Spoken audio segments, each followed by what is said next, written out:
รื้อออกแล้วนี่เดี๋ยวไอ้อีกแผ่นหนึ่งเอาไว้ข้างหน้าบ่เดี๋ยวหมายถึงว่าคันที่เอาออกอันนั้นอันนี้ก็ได้อีกจ้า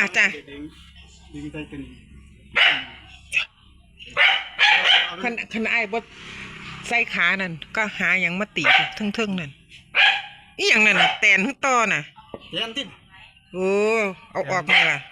แกนนั่นทิ้นตอดบ่ว้ายสิเดียวโอ้ยอีขี้เหี้ยนเงืดไหลออกก็ได้อ้ายน่ะยกถาดลงโหลดหนูสิใหญ่นี้อยู่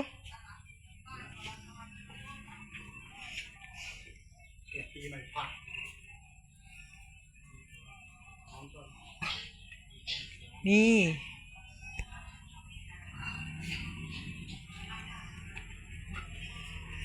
ใครอยู่มันบ่